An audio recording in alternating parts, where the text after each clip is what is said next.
بسم اللہ الرحمن الرحیم۔ السلام علیکم ورحمۃ اللہ وبرکاتہ۔ حقیقتاً میں ایک ماڈرن لڑکی ہوں۔ وہ سر سے لے کر پاؤں تک پردے میں ملبوس مارکیٹ جانے کے لیے تیار تھی۔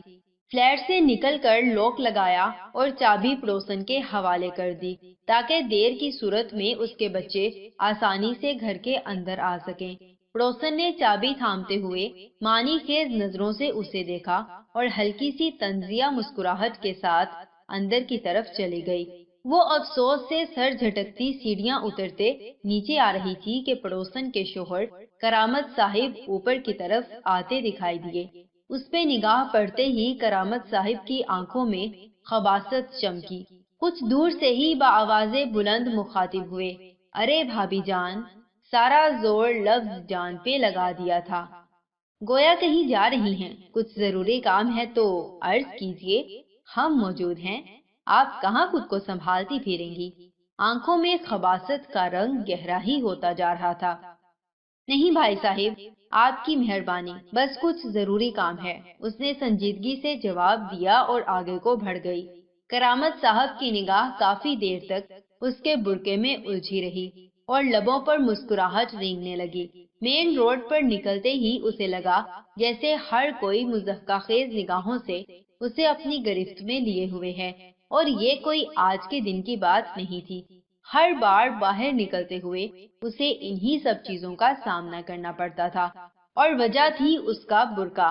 اس ماڈرن ایریے میں رہتے ہوئے جہاں دوپٹہ تو دور کی بات، مکمل لباس بھی کم ہی خواتین پہ نظر آتا تھا، اس کا برقع پہننا واقعی ہی عجیب تھا۔ کھلے ہوئے دسترخوان پہ انگنت پکوانوں کے درمیان رکھی ہوئی وہ ایک ایسی پلیٹ تھی جسے اوپر سے ڈھانپ دیا گیا ہو، اور ہر کوئی سارا دسترخوان چھوڑ کر بس اس پلیٹ کے تجسس میں پڑا ہو، لیکن سب کا حال یہ تھا کہ جیسے مکھیاں چاہ کر بھی اس ڈھانپی ہوئی پلیٹ کو گندا نہیں کر سکتی تھی، اسی طرح معاشرے کی خباثت بھری نگاہیں چاہ کر بھی اس برقع پوش کو میلا نہیں کر پا رہی تھی۔ مارکیٹ پہنچ کر وہ ایک گروسری سٹور میں داخل ہوئی اور سودے کی لسٹ نکال کر اشیاء کا جائزہ لینے لگی۔ خرید و فروخت کے بعد وہ باہر کی جانب پلٹی ہی تھی کہ اچانک اس کو اپنے پیچھے آواز آئی، جاہل عورت!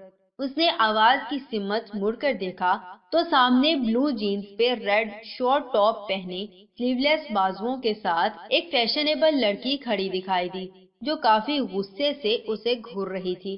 اس نے سوالیہ نظریں لڑکی کی جانب اٹھائیں تو وہ لڑکی دوبارہ مخاطب ہوئی، تم جیسی جاہل عورتوں کی وجہ سے ہم عورتوں کو ڈیگریڈ کیا جاتا ہے۔ صرف تم جیسی عورتیں ہر جگہ ہماری ناک کٹواتی پھرتی ہیں، ہمیں برابری کے لیول پہ کھڑا نہیں کیا جاتا، ہمیں کمزور سمجھا جاتا ہے۔ آخر یہ 6 گز کا ٹینٹ اوڑھ کر تم کیا ثابت کرنا چاہتی ہو؟ ہوش میں آؤ، دنیا کے ساتھ چلنا سیکھو۔ دنیا اتنی ماڈرن ہو چکی ہے، کہاں سے کہاں پہنچ چکی ہے، اور تم جیسی جاہل عورتیں ابھی تک اس تمبو سے باہر نہیں آ سکی۔ اس نے سکون سے اس کی پوری بات سنی، پھر 2 قدم آگے بڑھی اور اطمینان سے گویا ہوئی۔ زمانہ جاہلیت میں جب اسلام نہیں تھا تو لوگ بے لباس تھے، پھر اسلام آیا، لوگوں کو سمجھ بوجھ دی اور لوگ اپنے آپ کو ڈھانپنے لگے۔ یوں رفتہ رفتہ جاہلیت ختم ہوئی اور لوگ ماڈرن ہونے لگے۔ اب اگلی بات کا فیصلہ آپ خود کر لیں کہ زمانہ جاہلیت میں ننگے ہو کر جنگلوں میں گھومنے اور زمانہ جدید میں ننگے ہو کر سڑکوں، پارکوں اور ہوٹلوں میں گھومنے میں کیا فرق ہے؟ میرے خیال میں تو کوئی فرق نہیں ہے۔ میں اگر زمانہ جاہلیت کی ہوتی تو ضرور بے لباس گھومتی، لیکن میں پردہ کرتی ہوں اور اپنے آپ کو ڈھانپ کے رکھتی ہوں، کیونکہ میں حقیقتاً ایک ماڈرن لڑکی ہوں۔ یہ کہہ کر وہ پروکار انداز میں واپسی کی طرف مڑی تو سامنے سے آتے 2 مردوں نے ایک طرف ہو کر اس کو گزرنے کا راستہ دیا۔ تشکر کے جذبات سے اس نے اوپر آسمان کی طرف دیکھا اور ایک مطمئن سا آنسو اس کی آنکھ سے نکل کر برقعے میں جذب ہو گیا۔ جزاکم اللہ خیر و احسن الجزا۔ السلام علیکم ورحمۃ اللہ وبرکاتہ۔